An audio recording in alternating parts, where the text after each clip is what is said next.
Olá, amigos, tudo bem? Estamos iniciando mais um estudo básico de mediunidade. É o nosso tema 26, mediunidade de efeitos inteligentes. Vamos abordar 3 assuntos muito importantes e curiosos, né?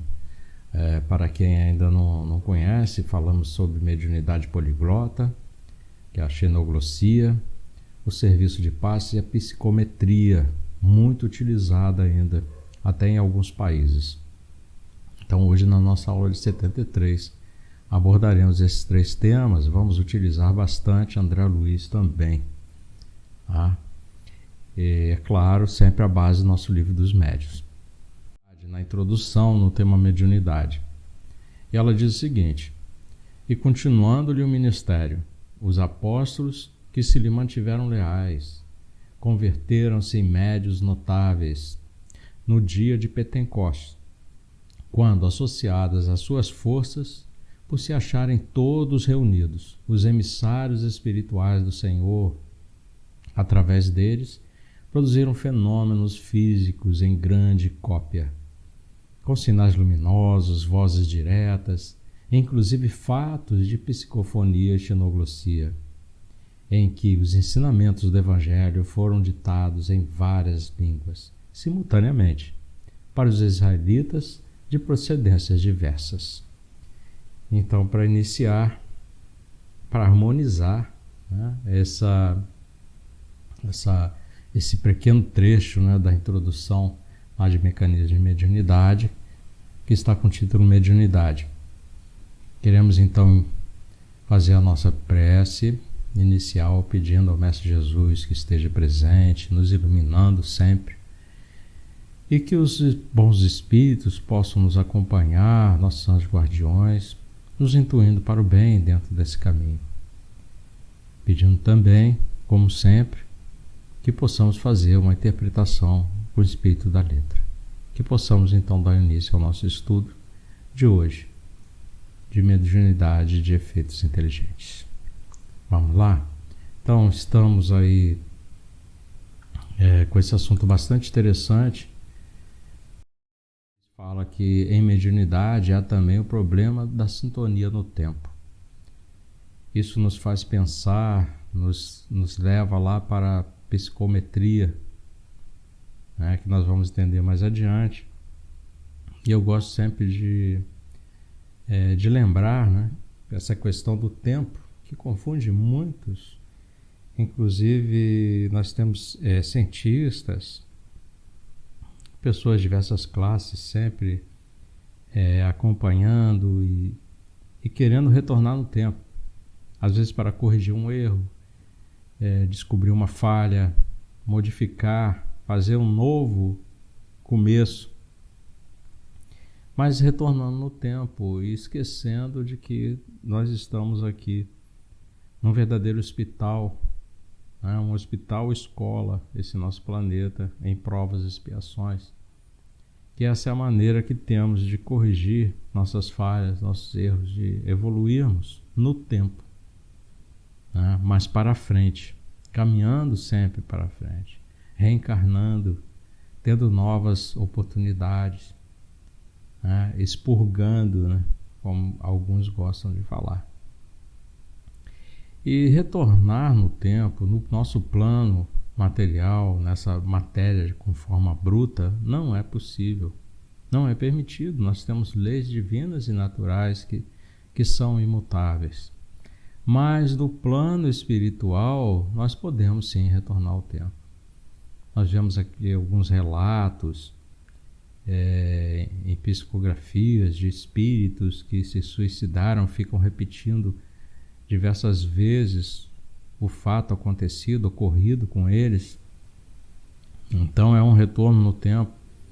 Nós podemos ver aí o relato de Chico, quando ainda estava conosco, né? Falando, ao escrever os romances de Emmanuel, que ele é como se estivesse lá presente, vendo tudo, a todos, mas não poderia interagir, né, com o que estava ocorrendo. Apenas era como se fosse assim, tivesse uma projeção, né, de 3 dimensões, e ele dentro daquela projeção. Então, no plano espiritual, nós podemos sim retornar no tempo. E talvez até com nossas criações, recriações, né?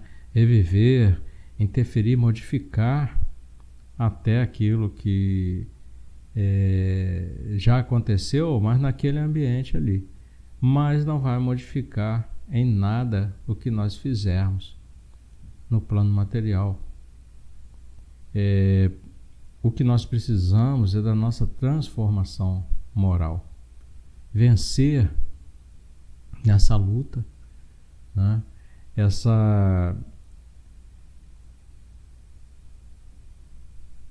Vencer nessa luta dentro dessas condições em que nos colocamos, esse desafio, né? De passar ao reencarnar novamente, de passar por situações adversas, talvez algumas até semelhantes, para que possamos realmente não sucumbir novamente, né? Como ocorre com o suicida, como ocorre com muitos de nós em situações nas quais sucumbimos diante de prazeres, de falhas, às vezes graves, falhas morais, que precisamos superar. Mas então, essa sintonia no tempo, ela vai nos ajudar a entender mais quando formos tratar de psicometria, tá?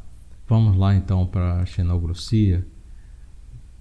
No Espiritismo, então, dentro dessa definição de mediunidade poliglota, que é também conhecida como xenogrossia, o fenômeno é um tipo de mediunidade de efeito inteligente. Justamente nós estamos no tema de mediunidade de efeitos inteligentes, a qual é comprobatório da sobrevivência do espírito. Então isso serve também para comprovar que o espírito continua, que ele é imortal. O espírito é imortal. Não vamos confundir com a palavra eterno. Eterno somente Deus. Mas o espírito é imortal. Então como é que funciona essa mediunidade poliglota? É como se fosse uma memória integral do espírito que se manifesta através do médium.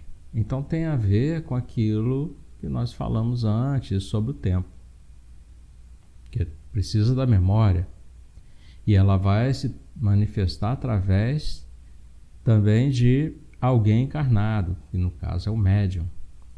E esse médium ele tem que ter capacidade de falar ou de escrever em um idioma que não domina enquanto encarnado. Então vai demonstrar a intervenção de um espírito externo, mas que usa o médium como um instrumento para comunicação. Então para isso nós vamos precisar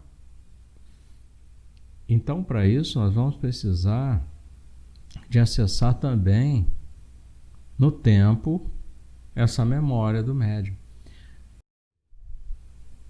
Então quem já leu Ivone do Amaral Pereira vai saber do que eu estou falando. Ela, para poder receber alguns espíritos, principalmente o Tolstói,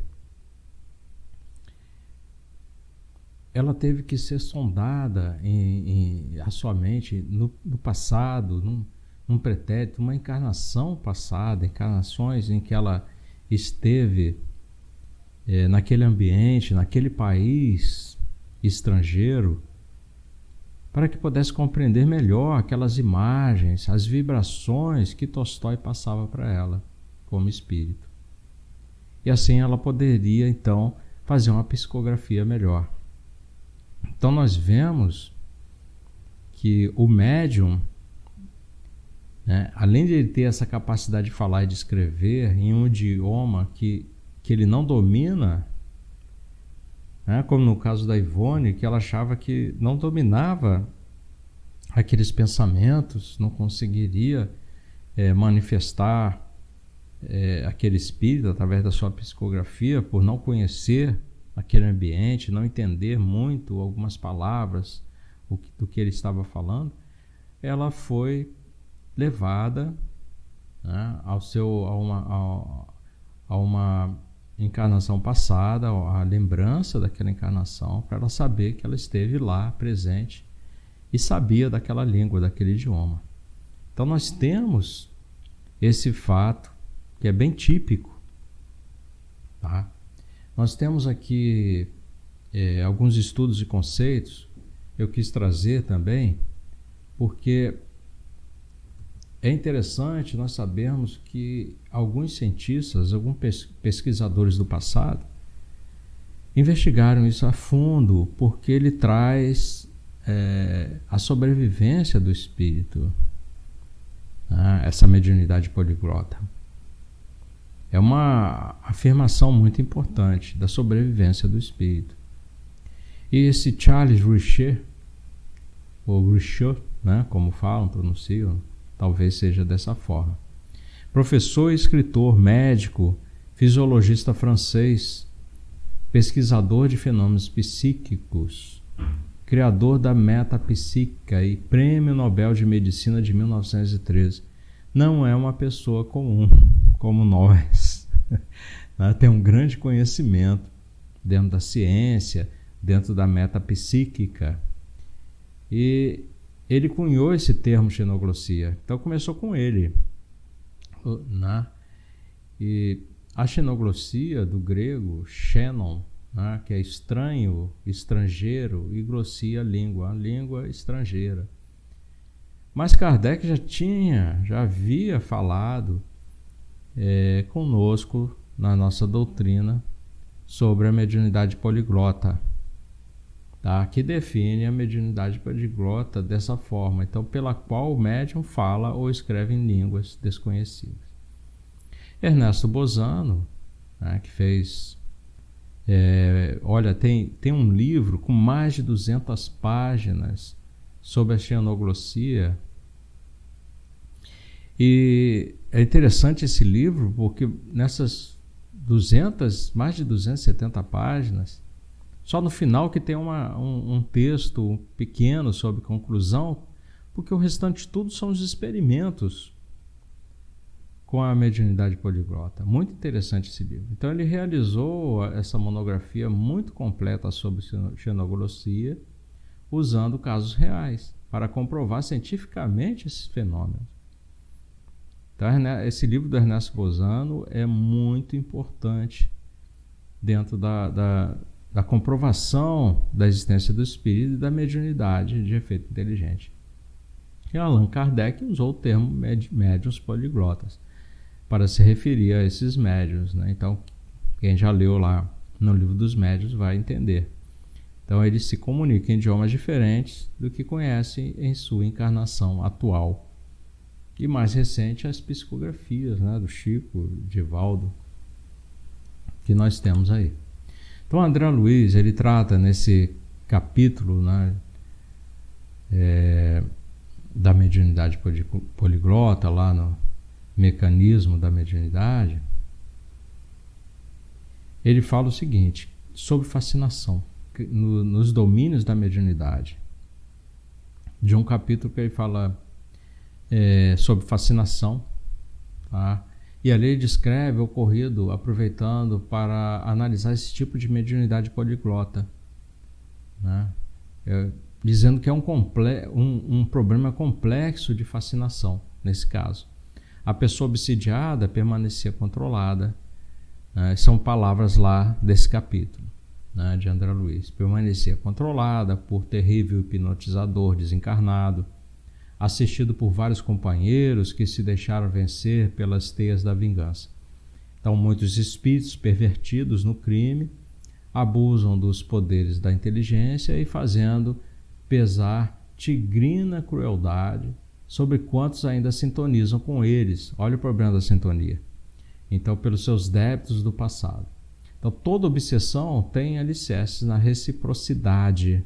Não tem como haver obsessão, haver essa parte mais grave da fascinação, se não tiver reciprocidade, se não houver sintonia. E essa sintonia, no caso da mediunidade poliglota, tem a ver com o passado, com o tempo.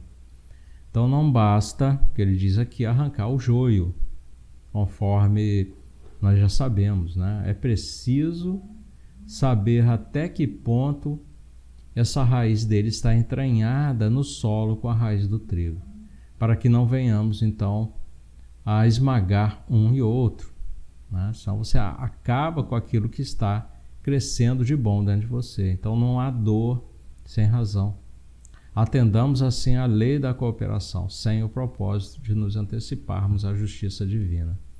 Temos que tomar muito cuidado, então, quando estivermos com um tratamento relativo à obsessão. E que envolva a mediunidade poliglota. E nesse caso, na verdade, então nós entendemos que todos nós estamos aqui em provas e expiações. Isso nós já estamos sabendo e precisamos sempre reafirmar, porque nós temos situações amargas de nossas vidas pretéritas e, como disse Aulus lá nesse livro, somos enfermos em assistência recíproca. Que todos nós temos algo para resgatar, não é verdade? Então, Aulus ainda comenta aqui sobre essa fascinação ocorrida, nesse caso, da mediunidade poliglota. O nosso infeliz irmão fala um antigo dialeto da velha Toscana, onde, satisfazendo a obsidiada de hoje, se fez cruel estrangulador. Então era legionário de Hugo, o poderoso Dugo da Proveriça, no século X. Achávamos no Brasil, e a obsidiada ensaiava frases num dialeto já morto. Estamos à frente de um caso de mediunidade poliglota. Então a gente vê que muitas das vezes a mediunidade, o médium, se ele não tomar cuidado, se não estudar, principalmente o Evangelho de Jesus, se não estiver preparado através de grupos de estudo no centro espírita, se não estiver amparado por outros médiuns no centro espírita, por um grupo coeso, ele pode vir a sucumbir através de uma fascinação, de uma obsessão. Mesmo já estando fazendo trabalhos de mediunidade, mas nós não podemos vacilar, a verdade é essa, a palavra certa é essa, vacilar em apenas querer ser médiuns. Precisamos estudar a doutrina, precisamos estudar o Evangelho de Jesus e ter auxílio dentro da casa espírita. Não podemos fazer esse trabalho sozinho, nenhum médium trabalha sozinho. Tá? Então, em resumo, médiuns que no estado de transe possuem a capacidade de se exprimir em línguas estranhas às suas próprias, embora no estado normal não conheça essas línguas, ele está na mediunidade poliglota. Então, essa mediunidade denominada xenoglossia e tem causa no recolhimento de valores intelectuais do passado. Olha o tempo, né? Então nós voltamos no passado. São valores que nós já adquirimos, os quais repousam na subconsciência do médium. Então nós já estudamos isso em aulas passadas, não com o nome de mediunidade poliglota, mas na psicofonia ou na psicografia, que nós víamos que se o médium não já tivesse tido contato, ele não poderia psicografar, por exemplo, em inglês, em alemão, em francês, se ele não tivesse já encarnado, né, naqueles países, com aquela linguagem. Não seria possível, não conseguiria, a não ser que fosse aquela mediunidade em que ele empresta total, né, o seu instrumento, vamos dizer assim, no caso a mão, e seria uma psicografia direta, né? Como no caso da cestinha com a caneta amarrada na cesta, né? E o espírito vai lá e faz o uso ali. É um caso muito excepcional, mas só pode ser o médium poliglota aquele que já conheceu, noutros tempos, o idioma pelo qual ele se expressa durante o transe. há necessidade de ser assim, tá? Então nós temos aí o Ernesto Bozano, né, no seu livro sobre mediunidade poliglota, que é a Xenoglossia, é o título do livro dele. Ele relatou o seguinte, tá? Eu vou até retirar aqui a minha imagem daqui para que vocês possam ler também junto comigo. E ele diz o seguinte: a mediunidade, quer dizer, a médium era apta a falar automaticamente em 10 línguas diversas. Olha só quem ela analisou, hein? Falava 10 línguas, que totalmente ignorava. Então, no seu estado normal, ela não conhecia nenhuma dessas línguas. E sem compreender aos demais o significado do que ela mesma dizia. Então, realmente, ela não entendia nada. Daí ressalta claramente a diferença que há entre os estados sonambúlicos e as condições de possessão mediúnica. Então, quer dizer também que, no primeiro caso, a faculdade supranormal da leitura do pensamento, isso é Ernesto Bozano que está dizendo, no seu experimento, tomava apto o sonâmbulo a compreender perguntas formuladas em línguas que desconhecia, mas que não existia na sua subconsciência nenhuma faculdade capaz de fazê-lo conhecer o que nunca aprendera. Então, decorrendo daí que não podiam exprimir-se em línguas que ignoravam. Contrariamente, né, no caso dessa médium, o aparente milagre se produzia por ser ela médium em condições de possessão mediúnica, o que significa que, na realidade, quem falava por seu intermédio não era a sua personalidade, e sim uma entidade espiritual qual se apossava momentaneamente da sua laringe. Olha que interessante isso que Ernesto Bozano trouxe para nós aqui, tá?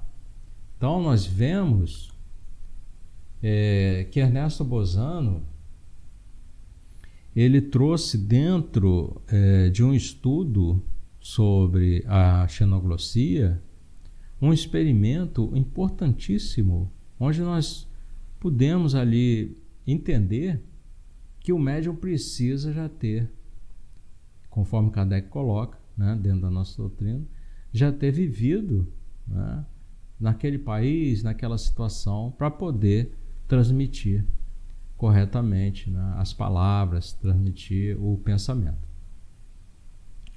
Bom, agora nós estamos já num outro assunto, mas ainda dentro, aproveitando o livro Mecanismo de Mediunidade, nos domínios da mediunidade. Né? Agora nós vamos deixar de lado um pouco o livro do Ernesto Bozano, que é a Xenoglossia, para falarmos um pouco do serviço de paz. André Luiz, ele trata disso lá no capítulo 17. E por que eu trouxe esse assunto também? Porque ele fala do hipnotismo espetacular. Nós vemos que alguns se enganam, confundem talvez o passe, né, principalmente quando é dado por um médium, com o hipnotismo. O hipnotismo não é praticado dentro do centro espírita. E quem o quiser fazer não é aconselhável. O passe nada mais é do que você passar energias boas, energias de cura para quem está necessitado. Então ele aborda aqui, ele fala assim: se reúne sublimadas emanações mentais da maioria de quantos se valem do socorro magnético tomados de amor e confiança. Que esse é o serviço do passe.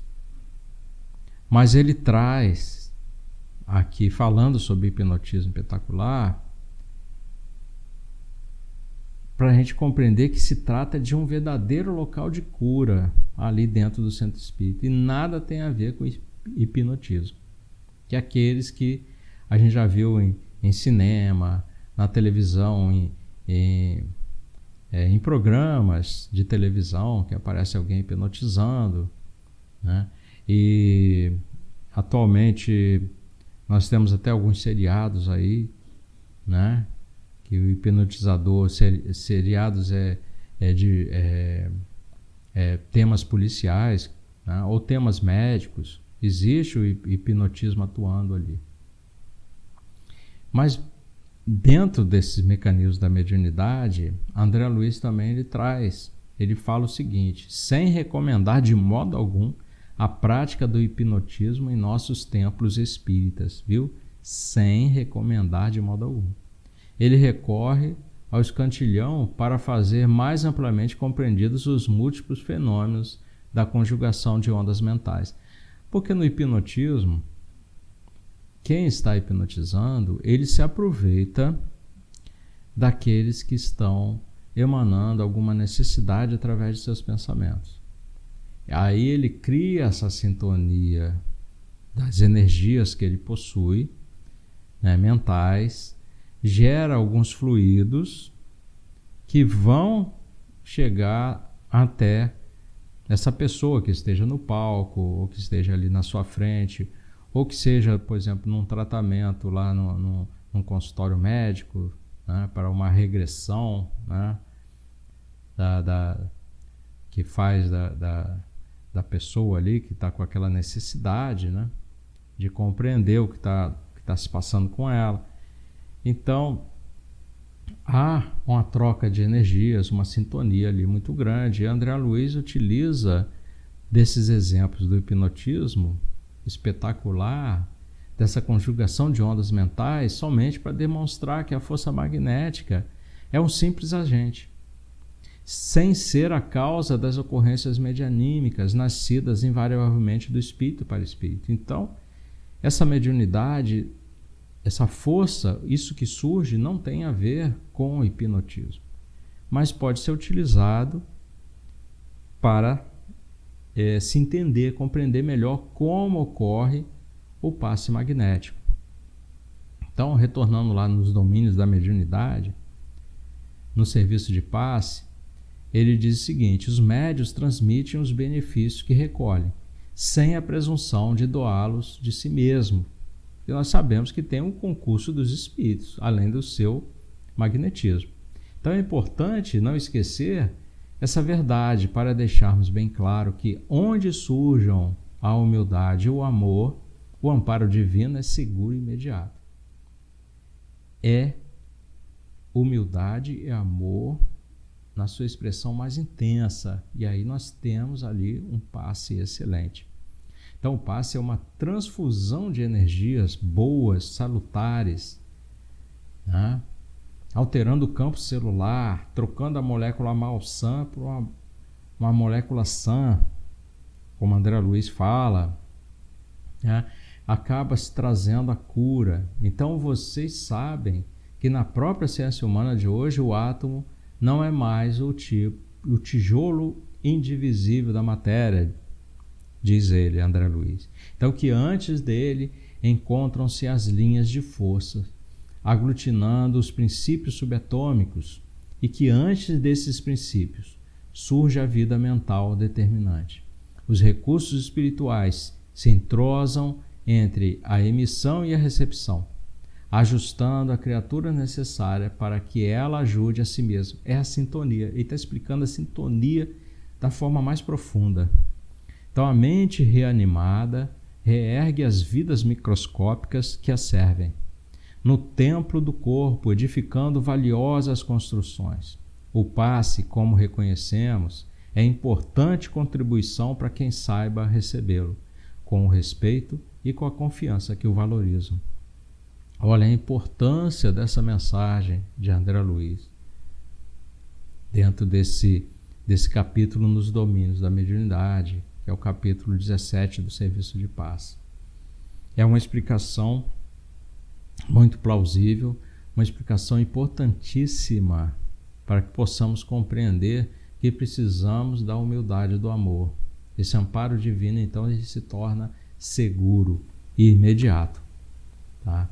Nós temos lá no Livro dos Médiuns, no capítulo 8, do Laboratório do Mundo Invisível, no item 131, que diz o seguinte, vamos relembrar aqui o que está lá na nossa doutrina. Essa teoria nos fornece a solução de um fato bem conhecido em magnetismo, mas é inexplicado até hoje, o da mudança das propriedades da água por obra da vontade, no caso da água fluida, né? O espírito atuante é o do magnetizador, quase sempre assistido por outro espírito, que nós sabemos o médium não trabalha sozinho. Então ele opera uma transmutação por meio do fluido magnético, que, como atrás dissemos, é a substância que mais se aproxima da matéria cósmica ou elemento universal. Então, ora, desde que ele pode operar uma modificação nas propriedades da água, pode também produzir um fenômeno análogo com os fluidos do organismo do nosso corpo, o sangue e etc. Então, de onde o efeito curativo da ação magnética, convenientemente, ela vem dirigida. Tá? Então, você entendendo, quem dá o passe, entendendo do organismo humano, aonde estão, né, a disposição dos órgãos, aonde está o problema, fica mais fácil. Mas é claro que, impondo a mão sobre a cabeça, no chakra coronário, você também ali, ele vai levar até o ponto necessário também, tá? Que é o mais recomendado. Mas existe no tratamento, no serviço de passe, se você já souber qual a parte do organismo que está sendo afetada, de você poder levar esse fluido magnético junto com essa transmutação, né, as moléculas sã. No Livro dos Espíritos, a questão 70, comentários, né, ele fala que o fluido vital se transmite de um indivíduo ao outro. Então, aquele que o tiver em maior porção pode doá-lo a um que tenha menos, e em certos casos prolongar a vida prestes a extinguir-se. Então, nós temos também aí aquele alimento fornecido a quem está necessitando, com a permissão divina, que ele ainda continue sobrevivendo, né? Da vida dele não se extinguir. Então, tudo também depende de permissão divina. Nós não podemos simplesmente, eu não vou deixar essa pessoa morrer porque eu gosto muito dela, então vou ficar aqui jogando fluido, e ela não vai morrer nunca. Não é somente pela nossa vontade. Nós temos que ter essa vontade, esse desejo. E tem que ter a permissão divina e realmente aquela pessoa necessitar e ganhar mais, como se diz, uma moratória, né? Como Divaldo Franco falava. Então, nós temos também, para completar, dentro das nossas obras espíritas, né, do nosso Pentateuco, a Gênese, no capítulo 14, que fala fluidos, item 33. A ação magnética pode produzir-se de muitas maneiras. Então, primeiro, pelo próprio fluido do magnetizador, né? É o magnetismo propriamente dito, ou o magnetismo humano, cuja ação se acha adstrita à força e, sobretudo, à qualidade do fluido. Então, se nós temos pensamentos ruins direto, então, nosso magnetismo, o fluido que nós vamos gerar não vai ser muito bom assim. Pode ser utilizado para cura, para ajuda? Pode, se tivermos aquele amor, aquela humildade, né? Então, por isso que nós precisamos da reforma íntima, precisamos do estudo do Evangelho, precisamos nos transformar. Mesmo que ainda estejamos em provas e expiações e não tenhamos assim em nossa mente, acharmos, né? Não venhamos a achar em nossa mente que somos capazes de fazê-lo, mas nós somos capazes de fazê-lo sim. Basta meditação, preparar o ambiente, se preparar antes, de repente até um dia antes, algumas horas, e modificarmos os nossos pensamentos, a direção dos nossos pensamentos, para que essa ação, né, e essa força possa gerar bons fluidos, né? Então, segundo, pelo fluido dos espíritos, atuando diretamente sem intermediário sobre um encarnado. Pode ocorrer, nós já vimos até no relato do nosso lar, seja para curar ou acalmar um sofrimento, seja para provocar o sono sonambúlico espontâneo, seja para exercer sobre o indivíduo uma influência física ou moral qualquer, e o magnetismo espiritual, cuja qualidade está na razão direta das qualidades do espírito. Nós temos nosso anjo guardião e protetor, que está torcendo por nós e mandando esses fluidos bons, né? aqueles que o recebem, que sabem recebê-lo, né, vão aproveitar bastante. Terceiro, pelo fluido dos espíritos que derramam sobre o magnetizador. Então nós temos aí um fluido mais completo, né, o do magnetizador e dos espíritos, que serve de veículo para esse derramamento. Então é o magnetismo misto, semi-espiritual, ou se preferirem, humano-espiritual, combinado com o fluido humano. O fluido espiritual lhe imprime qualidades de que lhe carece. Então, em tais circunstâncias, o concurso dos espíritos é a miúde espontâneo, porém, as mais das vezes provocado por um apelo do magnetizador. Olha o quanto que é importante nós estarmos sintonizados, né? O quanto é importante nós estarmos com conhecimento, estarmos preparados, né? Harmonizados.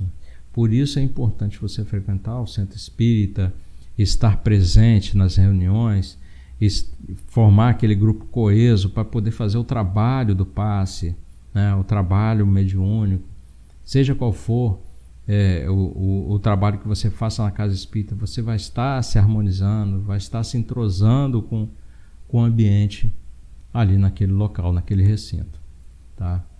Então vamos agora ao nosso último assunto, que é a psicometria, que também tem a ver com o tempo, né? Conforme nós citamos lá no início com André Luiz.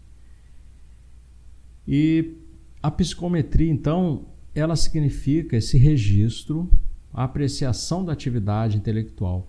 É interessante porque nós temos alguns trabalhos mediúnicos junto com a polícia em alguns casos, em alguns países estrangeiros.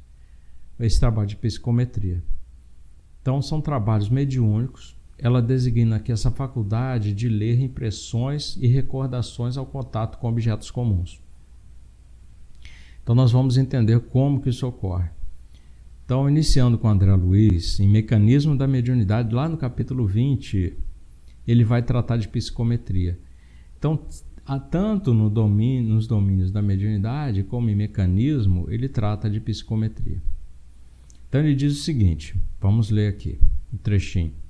Nas pessoas dotadas de forte sensibilidade, basta o reflexo condicionado por intermédio da oração ou da centralização da energia mental para que por si mesmas desloquem mecanicamente a força nervosa correspondente a esse ou aquele centro vital do organismo fisiopsicossomático, entrando em relação com outros impérios vibratórios, dos quais extraem o material de suas observações psicométricas. Então é preciso uma sintonia com aquela vibração.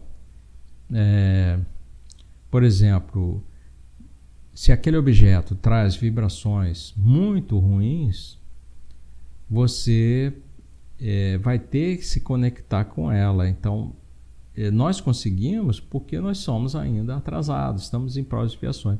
Mesmo que você já esteja dominando, né, aqueles seus pensamentos ruins, mas você vai ter que entrar em contato com aquilo ali. Senão você não vai perceber nada. Vai pegar o objeto e nada vai colher dele. Agora, existem outras formas de ativar isso. Nós vamos ver ali. Nesse caso, ele está dizendo que pelo reflexo condicionado, né, então se aquelas vibrações ali mexiam com o seu intestino, mexiam com o seu estômago, alguma coisa assim, o médium que através do reflexo condicionado consegue criar uma vibração ali que se combine e consiga buscar informação, extrair informação do objeto.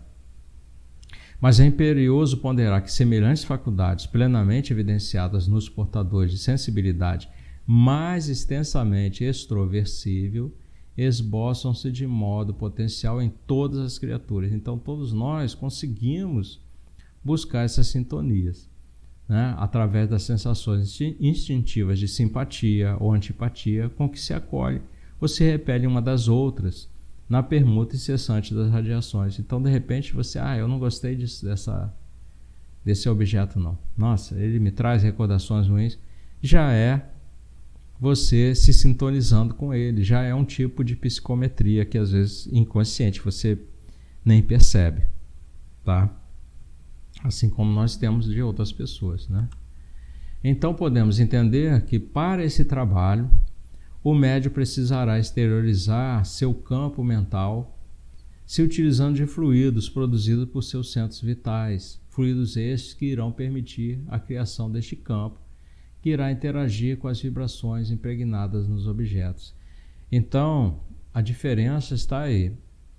Quando você consegue perceber, sentir, né, essas vibrações, é porque, além do seu pensamento, você já gerou, através dos seus centros vitais, você já gerou fluidos que vão interagir com esse campo vibratório da sua mental, né, que você está produzindo ali através do seu pensamento, e gerar vai gerar de uma forma que esse campo vai ser ampliado até aquele objeto. Então essas vibrações elas vão poder ser ativadas, né, pelo pensamento. Mas ele diz aqui que vibrações podem ser ativadas também pelo pensamento daqueles encarnados e desencarnados que utilizaram aquele objeto e o tem na lembrança. Por isso o médium nunca está sozinho nesse trabalho. Então não tem como nós fazermos esse trabalho sozinho. Nós precisamos da ajuda do plano espiritual e do plano material também.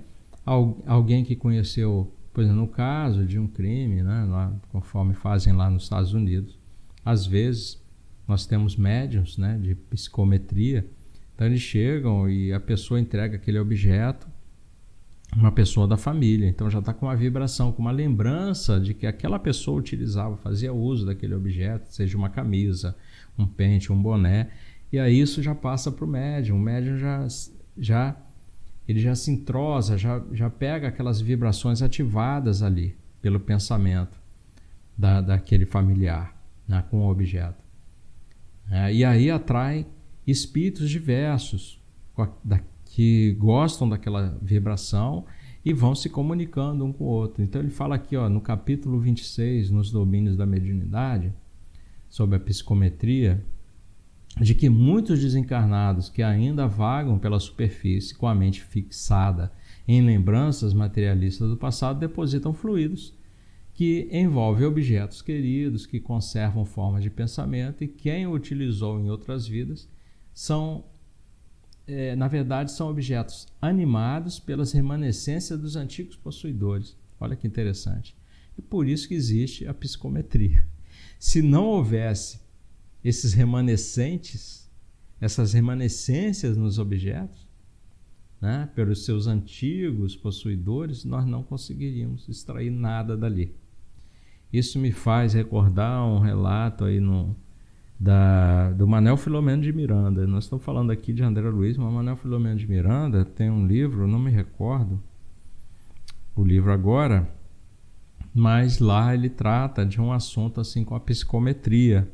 Ele não chega a falar psicometria, mas a pessoa chega e gostaria de saber, precisava, eles lá no plano espiritual, acessar as imagens do passado dentro de uma câmara municipal, se não me engano. Eles entraram dentro daquele recinto e não conseguia captar. Então ele foi buscar no pedaço, ele descobriu que a bandeira brasileira que estava ali hasteada, ela era nova. Aí ele falou, então nós perdemos o registro aqui, principal que nós queríamos, porque estava todo impregnado na bandeira. E a bandeira é nova. Mas eles descobriram um pedaço da bandeira antiga rasgada lá, agarrada lá atrás ainda, presa lá. E quando arrancaram ficou. Então, por aquele pedaço, eles conseguiram ainda recuperar uma parte da informação. Veja que importante, né? O quanto fica impregnado ali a remanescência daqueles que estavam ali no passado e conseguiu recuperar a informação. Então, através da psicometria. E o Aulus fala aqui também, recomendou a André Luiz tocá-lo. Olha que interessante essa passagem, né, lá nos domínios da mediunidade. O Aulus recomenda a André Luiz tocar aquele objeto, e quase instantaneamente André assomou aos olhos mentais linda reunião familiar em que o venerando casal se entretinha a palestrar com 4 jovens em pleno vício primaveril. Estavam revestidos de fluidos opacos que formavam uma massa acinzentada ou pardacenta, na qual transpareciam pontos luminosos. Notando-me a curiosidade, o instrutor aclarou benevolente: todos os objetos que você vê moldurados sob substâncias fluídicas acham-se fortemente lembrados ou visitados por aqueles que o possuíam. Olha que legal. O pensamento espalha nossas próprias emanações em toda parte a que se projeta. Então deixamos vestígios espirituais, onde arremessamos os raios de nossa mente, assim como o animal deixa o próprio rastro, o odor que lhe é característico, tornando-se por esse motivo facilmente abordável, pela sensibilidade olfativa do cão.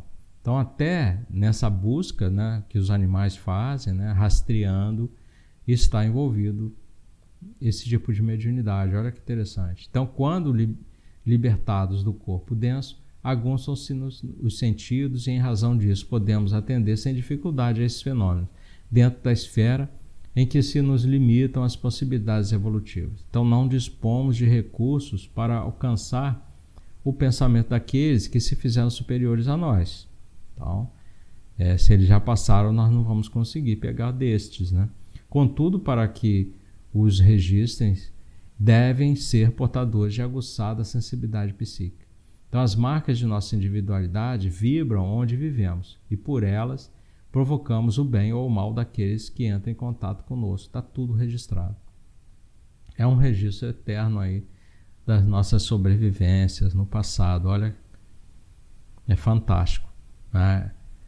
E então nós vemos, conseguimos começar a compreender diversas situações pelas quais algumas pessoas passam, ou nós mesmos já devemos ter passado, né, com relação a objetos, a casa, ou situações diversas, né, até mesmo com pessoas. Me lembro até o Raul Teixeira também, ele comentando, foi até uma cena meio engraçada, né, ele comentando. Uma certa vez, uma pessoa foi procurar ele num atendimento, né, fraterno, e que estava com problemas. E aí o espírito apareceu ali, né, e falou com ele. Então ele conseguiu resolver a situação da seguinte maneira: falou com a pessoa: olha, sabe aquela santinha que você recebeu, se não me engano, acho que era da cunhada, né, sua cunhada e tal, devolve, porque a mãe dela quer muito aquela santinha. A mãe dela já morreu, já faleceu, por isso que a minha cunhada me deu, que eu gostei tanto, e ela não ligava muito para aquela santinha, então me deu. Eu falei: olha, só a perturbação está toda ali.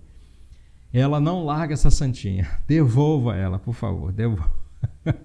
E foi a solução que resolveu o problema, né? Aquela senhora devolveu a santinha, né? A cunhada não entendeu por quê, mas ela devolveu, e acabou o problema da perturbação, né? Que ela tinha uma certa mediunidade e ficava perturbada com a presença ali da mãe da cunhada dela. Então, terminamos aqui. Estamos agradecidos por vocês terem estado aqui conosco até agora, até esse momento. Estudamos aí ao longo aí dessas nossas explanações aí a mediunidade poliglota, o serviço de paz e a psicometria.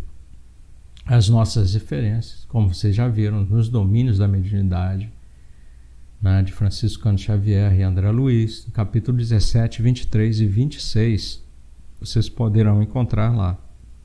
Leiam esses capítulos que servirão muito para vocês terem uma base melhor de entendimento. Mecanismos da mediunidade, que é mais complexo, está lá no capítulo 20. E estudando a mediunidade com Martins Peralva, no capítulo 39. Temos também a Xenoglossia, que é o livro de Ernesto Bozano, um livro muito interessante. Se você não puder comprar, adquirir, tem em PDF pela internet. Você pode ler, mas são mais de 270 páginas de experimentos que Ernesto Bozano deixou aí, é uma preciosidade para aqueles que gostam do estudo da mediunidade. Então agradecemos a presença mais uma vez de vocês, que Jesus esteja presente, sempre iluminando nossos corações. Obrigado a todos. Façam suas anotações, suas pesquisas, podem fazer seus questionamentos se tiverem. Não deixem de estudar, ok? Então, até a próxima. A mediunidade, segundo o Espiritismo, é uma faculdade que permite o intercâmbio consciente e responsável entre o mundo físico e espiritual. Ela possibilita a sublimação das provas por meio de superação da dor e das renúncias às paixões. Ao mesmo tempo, abre horizontes luminosos para a libertação total através do serviço aos companheiros, do caminho humano, gerando amor com os instrumentos da caridade redentora, dos quais ninguém pode prescindir.